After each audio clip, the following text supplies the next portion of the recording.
hole fishing involves the removal of unwanted objects from the wellbore. The objects can be tools, equipment, and broken pieces of drill pipe, bits, or tubulars.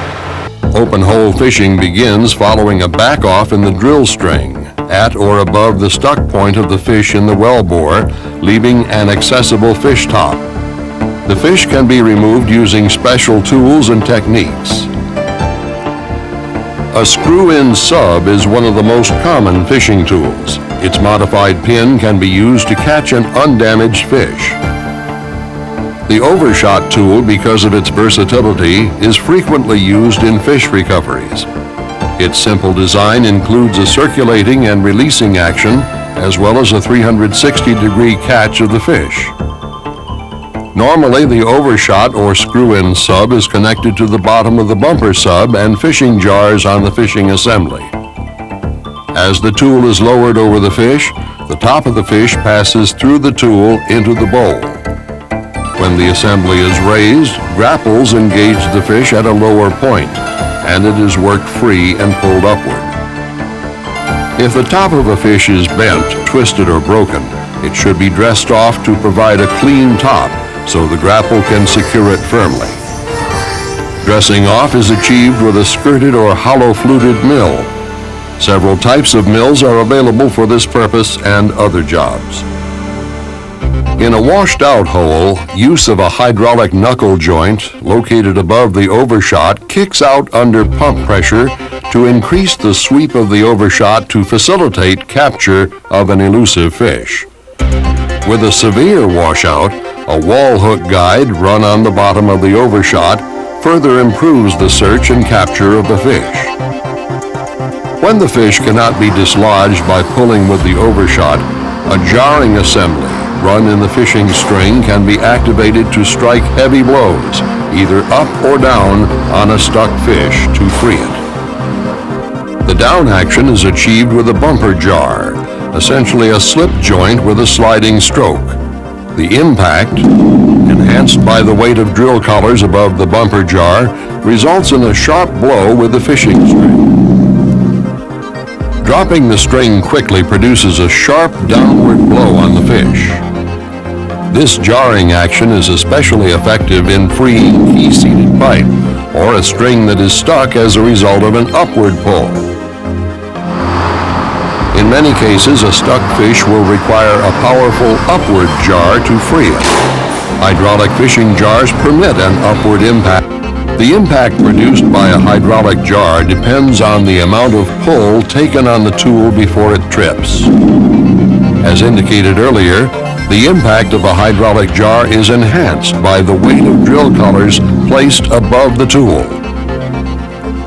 A jar accelerator further intensifies the effect of a jar at any depth. It is especially effective in shallow fishing operations where elasticity present in longer drill strings is not available. The use of an accelerator also keeps the energy of the jar impact from being lost uphole.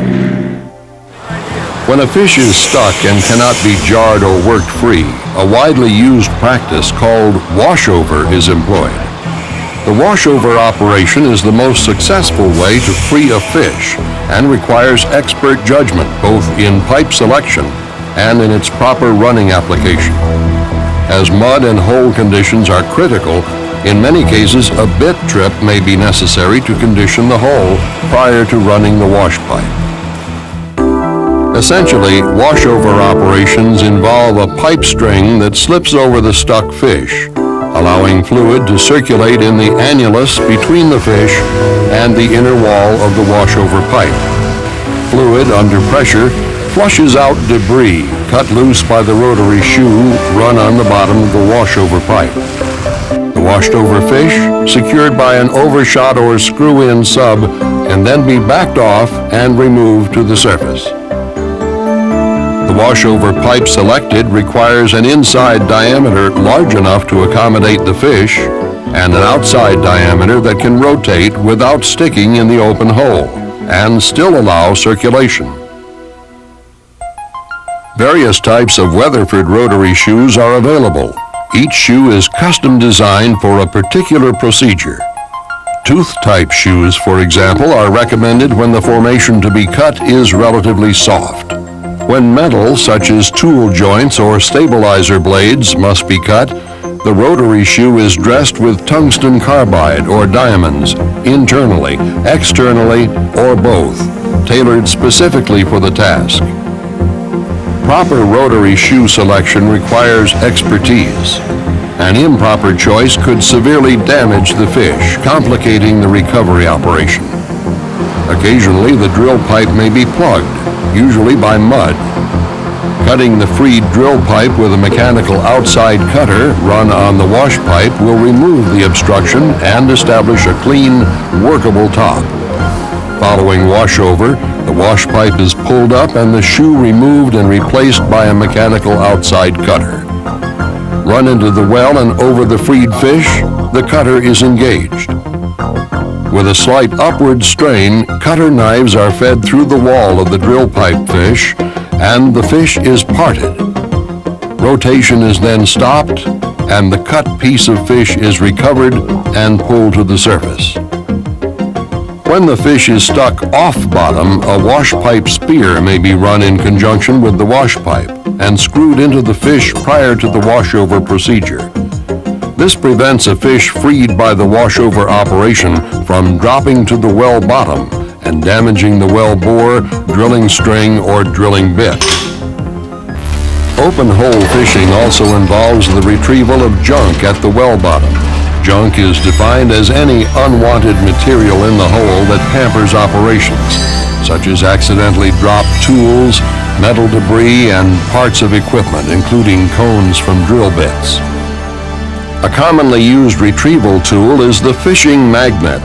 Fishing magnets are especially cost-effective for retrieving smaller ferrous objects such as bit cones, slips, and mill cuttings.